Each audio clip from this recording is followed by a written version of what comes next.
नमस्कार. एक तरी ओवी ज्ञानेशांची हे डॉक्टर वीरा करंदीकर आणि डॉक्टर हेवी इनामदार यांचे पुस्तक. आकाशवाणीवर झालेल्या कार्यक्रमाच्या या पुस्तकावृत्तीचे आपण क्रमशः वाचन करीत आहोत. आजचा भाग.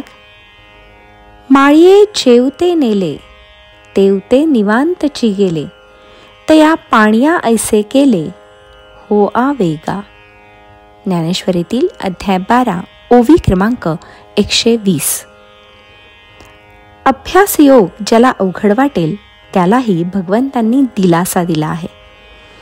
इंद्रियांचा निग्रह किंवा वासनांचा त्याग करणं जमलं नाही तरी चिंता नाही.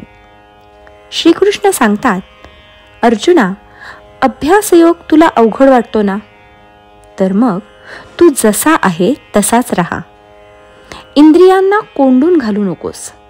मात्र एक गोष्ट सांभाळ, आपल्या मनानं, वाचेनं आणि शरीरानं जे काही घडेल ते आपणच केलं असं अजिबात म्हणू नकोस. करणं किंवा न करणं हे सगळं माझ्यावर सोपव. उणं पडलं तर त्याचं दुःख नको, पुरेसं झालं तर त्याचं सुखही नको. जसं होईल तसं होवो. असं पहा की मळ्यातल्या पाटामधून वाहणारं पाणी माळी नेईल तिकडे मुकाट्यानं जात असतं. मला अमुक ठिकाणी ने असं ते पाणी माळ्याला सुचवत नाही.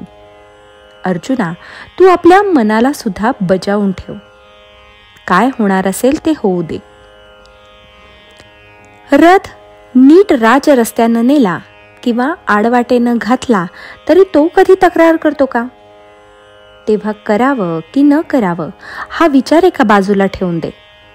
कर्मात काही कमीपणा झाला तर जीवानं कष्टी होऊ नये.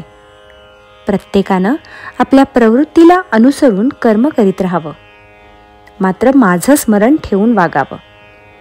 जे काही थोडं बहुत आपल्या हातून घडेल ते शांत चित्तानं मला अर्पण करीत राहावं. असं वळण तू स्वतःला लावून घेतलंस की शरीर पडल्यावर तू माझ्यातच येऊन मिळशील. मळ्यातलं पाणी आणि माळी यांचा सुरेख दृष्टांत देऊन ज्ञानेश्वरांनी ईश्वर प्राप्तीचा सुलभ मार्ग इथं सांगितला आहे.